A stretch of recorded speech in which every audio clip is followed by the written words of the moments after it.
আসসালামু আলাইকুম, স্বাগত এনএন টিভির রাতের সংবাদে। আপনাদের সঙ্গে আছে আমি খাদিজা পপি। শুরুতেই সংবাদ শিরোনাম। বাংলাদেশ নিয়ে ভারতীয় সাংবাদিকের প্রশ্ন, যা জানালো যুক্তরাষ্ট্র। ভারত থেকে রাজনৈতিক কর্মকাণ্ড চালাচ্ছেন, এটিই সমস্যা। সংসদ সচিবালয় পরিচালনায় অতিরিক্ত দায়িত্ব পেলেন আসিফ নজরুল। আওয়ামী লীগ নিষিদ্ধে দলগুলো বাধা দেওয়ার চেষ্টা করছে আসিফ মাহমুদ। ফিলিস্তিনে খাদ্য ও ঔষধ সরবরাহে পদক্ষেপ নেওয়ার আহ্বান বাংলাদেশের। নির্বাচন ব্যবস্থায় থাকবে নতুনত্ব, আইনগুলো হবে শক্তিশালী। বদিউল আলম মজুমদার। এবারে শুনবেন বিস্তারিত। বাংলাদেশের ধর্মনিরপেক্ষতা নিয়ে সংবিধান থেকে বাদ দেওয়ার প্রসঙ্গটি গুরুতর। বাংলাদেশ নিয়ে ভারতীয় সাংবাদিকের প্রশ্ন। জনগণের মৌলিক অধিকার সংরক্ষণ নিয়ে আলোচনা আন্তর্জাতিক মহলে চলমান রয়েছে, যা জানালো যুক্তরাষ্ট্র। ডেস্ক নিউজে বিস্তারিত জানাচ্ছেন লাবনী আক্তার। বাংলাদেশের রাজনৈতিক পরিস্থিতি এবং মানবাধিকার সংক্রান্ত বিষয়গুলো নিয়ে যুক্তরাষ্ট্রের পররাষ্ট্র দপ্তরের সঙ্গে আলোচনার প্রেক্ষাপটে বিভিন্ন সংবাদ মাধ্যমে উঠে আসা অভিযোগগুলোর উল্লেখযোগ্য। আওয়ামী লীগের সমাবেশে সংঘবদ্ধ হামলা, সংখ্যালঘুদের ওপর নির্যাতন এবং সাংবাদিকদের গ্রেফতার বিষয়ক প্রশ্নগুলো পররাষ্ট্র দপ্তরের মুখপাত্র ম্যাথিউ মিলারের কাছে উঠেছে। তিনি শান্তিপূর্ণ প্রতিবাদের অধিকারকে সমর্থন করার কথাও তুলে ধরেছেন। এছাড়া বাংলাদেশের ধর্মনিরপেক্ষতা নিয়ে সংবিধান থেকে এর বাদ দেওয়ার প্রসঙ্গটি গুরুতর।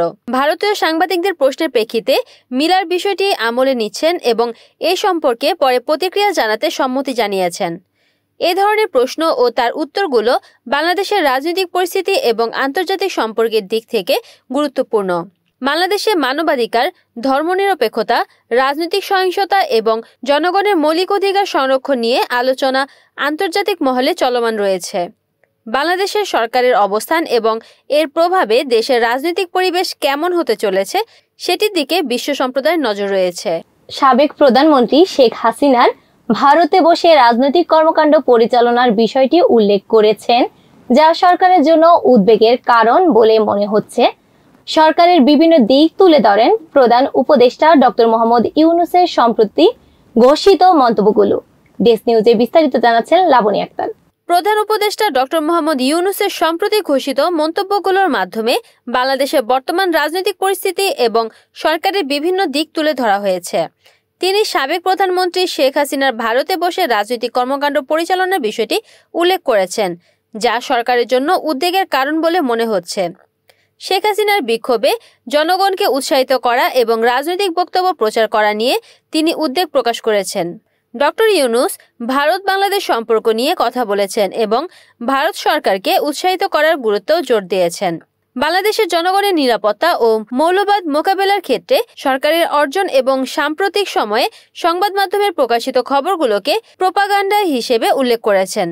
তিনি মার্কিন প্রেসিডেন্ট ডোনাল্ড ট্রাম্পের মন্তব্যের ক্ষেত্রে উল্লেখ করেছেন যে ট্রাম্প বাংলাদেশের সম্পর্কে সঠিক তথ্য জানেন না এবং বাংলাদেশের বাস্তব পরিস্থিতির সাথে পরিচিত হলে হয়তো তার দৃষ্টিভঙ্গি পরিবর্তিত হবে। সামগ্রিকভাবে ডক্টর ইউনূসের বক্তব্য বাংলাদেশের বর্তমান সরকারের কৌশল, রাজনৈতিক সংকট এবং আন্তর্জাতিক সম্পর্কের প্রতিফলন। তার বক্তব্যে সরকারের অবস্থান এবং ভবিষ্যৎ পরিকল্পনাও স্পষ্ট হয়েছে।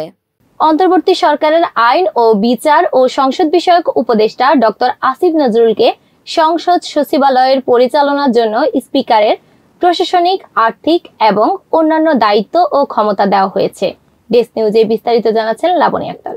অন্তর্বর্তী সরকারের আইন, বিচার ও সংসদ বিষয়ক উপদেষ্টা ডক্টর আসিফ নজরুলকে সংসদ সচিবালয় পরিচালনার জন্য স্পিকারের প্রশাসনিক, আর্থিক এবং অন্যান্য দায়িত্ব ও ক্ষমতা দেওয়া হয়েছে। রাষ্ট্রপতির জারি করা এই অধ্যাদেশের লক্ষ্য হচ্ছে জাতীয় স্বার্থে সংসদ ভবন ও সংসদের বিভিন্ন সম্পত্তি সুরক্ষা এবং সচিবালয়ের কার্যক্রম সুষ্ঠুভাবে পরিচালনা করা। অধ্যাদেশটি পরিষ্কার করে বলছে, 1994 সালে জাতীয় সংসদ সচিবালয় আইন সহ অন্যান্য বিদ্যমান আইনের বিধানাবলীর তুলনায় এই অধ্যাদেশ প্রাধান্য পাবে, যা আইনগত, প্রশাসনিক ও আর্থিক কর্মকাণ্ডকে আরও সুসংগত করবে। অন্তর্বর্তী সরকার যখন স্পিকারের দায়িত্ব অর্পণ করেনি, তখন এই পদক্ষেপ কার্যকর করা হচ্ছে। এভাবে ডক্টর আসিফ নজরুল সংসদের প্রশাসনিক দায়িত্ব পালন করে আসবেন এবং সংসদ সচিবালয় কমিশনের কার্যক্রমও তিনি পরিচালনা করবেন। সরকারের উপদেষ্টা পরিষদের সিদ্ধান্ত অনুযায়ী এটি একটি গুরুত্বপূর্ণ পদক্ষেপ, যা সংসদীয় কার্যক্রমের সুষ্ঠু ধারাবাহিকতা বজায় রাখতে সহায়ক হবে। গণ অভ্যুত্থান এবং সরকারি ব্যবস্থা নিয়ে বক্তব্য দিয়েছেন যুব ও ক্রীড়া মন্ত্রণালয়ের উপদেষ্টা আসিফ মাহমুদ সজীব ভুঁইয়া। তিনি 1945 সালের জার্মানির ফ্যাসিস্ট নাৎসি পার্টির নিষেধাজ্ঞার উদাহরণ দিয়ে আওয়ামী লীগের পরিণতি সম্পর্কে আলোচনা করেন।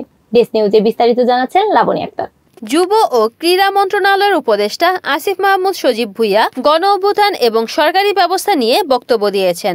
তিনি উল্লেখ করেন যে সরকার থেকে আওয়ামী লীগকে নিষিদ্ধ করার কথা বলা হলে বিভিন্ন রাজনৈতিক দল তা প্রতিহত করার চেষ্টা করছে। তিনি 1945 সালের জার্মানির ফ্যাসিস্ট নাৎসি পার্টির নিষেধাজ্ঞার উদাহরণ দিয়ে আওয়ামী লীগের পরিণতি সম্পর্কে আলোচনা করেন।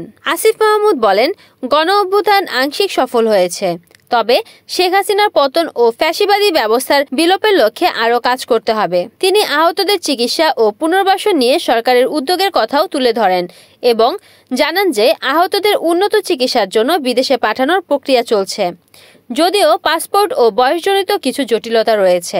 সোশ্যাল অ্যাক্টিভিস্ট সাইয়েদ আব্দুল্লাহ রাজনৈতিক সংস্কার নিয়ে সচেতনতা প্রকাশ করে বলেন, বাংলাদেশের নাম গণপ্রজাতন্ত্রী বাংলাদেশ থাকার মূল্য নির্ধারণ করা উচিত এবং জনগণের মালিকানা প্রতিষ্ঠার গুরুত্ব তুলে ধরেন। আইনজীবী মঞ্জুর আল মতিনও জবাবদিহি ও বিচার পাওয়ার ব্যবস্থা প্রতিষ্ঠার মাধ্যমে রাজনৈতিক সংস্কারের প্রয়োজনীয়তার উপর জোর দেন। আলোচনা সভায় বিশ্ববিদ্যালয়ের বিভিন্ন গুরুত্বপূর্ণ ব্যক্তিরা বক্তব্য রাখেন এবং শেষের দিকে বিপ্লবী সাংস্কৃতিক সন্ধ্যায় র্যাপার হান্নান গান পরিবেশন করেন। রাষ্ট্রদূত জরুরি মানবিক সংকট সমাধানে বিশ্ব খাদ্য কর্মসূচির যে কোনো উদ্যোগে বাংলাদেশের সমর্থন পুনর্ব্যক্ত করেন। সোমবার রোমে বিশ্ব খাদ্য কর্মসূচির নির্বাহী বোর্ডের অধিবেশনে বাংলাদেশের রাষ্ট্রদূত রকিবুল হক এই বিষয়ে গুরুত্বারোপ করেন। ডেস্ক নিউজে বিস্তারিত জানাচ্ছেন লাবণী আক্তার। বাংলাদেশ ইসরায়েলি আগ্রাসনের ফলে বিধ্বস্ত গাজা উপত্যকা ও ফিলিস্তিনে মানবিক সহায়তার জন্য বিশ্ব খাদ্য কর্মসূচি এবং আন্তর্জাতিক সংস্থাগুলোর কার্যকর পদক্ষেপ গ্রহণের আহ্বান জানিয়েছে। সোমবার 19 নভেম্বর রোমে বিশ্ব খাদ্য কর্মসূচি নির্বাহী বোর্ডের অধিবেশনে বাংলাদেশের রাষ্ট্রদূত রাকিবুল হক এই বিষয়ে গুরুত্বারোপ করেন। তিনি উল্লেখ করেন, বাংলাদেশে আশ্রয় নেওয়া 12 লাখ রোহিঙ্গার খাদ্য সহায়তা কর্মসূচিতে অংশগ্রহণের জন্য বিশ্ব খাদ্য কর্মসূচি ও দাতা দেশগুলোর প্রতি কৃতজ্ঞতা প্রকাশ করেন। রোহিঙ্গাদের পূর্ণ প্রত্যাবাসন না হওয়া পর্যন্ত খাদ্য সহায়তা অব্যাহত রাখার অনুরোধ করেন তিনি। রাষ্ট্রদূত জরুরি মানবিক সংকট সমাধানে বিশ্ব খাদ্য কর্মসূচির যে কোনো উদ্যোগে বাংলাদেশের সমর্থন পুনর্ব্যক্ত করেন। নির্বাচন ব্যবস্থা সংস্কারের জন্য রাজনৈতিক ঐকমত্যের প্রয়োজন রয়েছে। আইন অনুযায়ী চলার প্রবণতা থাকাটা জরুরি জানিয়েছেন নির্বাচন কমিশন সংস্কার কমিশনের প্রধান বদিউল আলম মজুমদার। ডেস্ক নিউজে বিস্তারিত জানাচ্ছেন লাবণী আক্তার। বদিউল আলম মজুমদার জানিয়েছেন, নির্বাচন ব্যবস্থা সংস্কারের জন্য রাজনৈতিক ঐকমত্যের প্রয়োজন রয়েছে। তিনি বলেন, আইন অনুযায়ী চলার প্রবণতা থাকাটা জরুরি এবং যদি সকল দল আইন মেনে চলে তাহলে সমস্যা হতো না। তিনি পূর্ববর্তী নির্বাচনগুলোর অভিজ্ঞতা থেকে শিক্ষা নিয়ে বর্তমান কমিশনকে কার্যকরী ভূমিকা গ্রহণের জন্য প্রস্তাব দিয়েছেন। সাক্ষাৎকারে আরও বলা হয়েছে যে তত্ত্বাবধায়ক সরকার ব্যবস্থা নিয়ে তার কমিশন পদক্ষেপ নেবে এবং রাষ্ট্রীয় আইনের মধ্যে পরিবর্তন আনতে তিনি সচেষ্ট থাকবেন। তিনি ইভিএম ত্রুটির কথাও তুলে ধরেছেন এবং জানিয়েছেন যে তথ্য প্রযুক্তির যুগে আধুনিক ভোটিং পদ্ধতির প্রয়োজনীয়তার উপর তিনি জোর দিয়েছেন। তিনি প্রবাসীদের ভোটাধিকার নিশ্চিত করার পক্ষেও কথা বলেছেন, যা দেশের উন্নয়নে প্রবাসীদের অবদানের গুরুত্ব তুলে ধরে। সর্বশেষে বদিউল আলম মজুমদার নির্বাচন কমিশনের কার্যক্রমের ওপর আস্থা ফিরিয়ে আনার দাবি জানিয়েছেন, যাতে জনগণ সুষ্ঠু, নিরপেক্ষ এবং গ্রহণযোগ্য নির্বাচনের মাধ্যমে তাদের ভোটাধিকার ফিরে পায়। এই সাক্ষাৎকারটি দেশের গণতান্ত্রিক ব্যবস্থার উন্নয়ন এবং নির্বাচন ব্যবস্থার সংস্কারের জন্য তার দৃঢ় ইচ্ছা ও পরিকল্পনা সম্পর্কে পরিষ্কার ধারণা দেয়। এই ছিল রাতের সংবাদে। এতক্ষণ সঙ্গে থাকার জন্য ধন্যবাদ।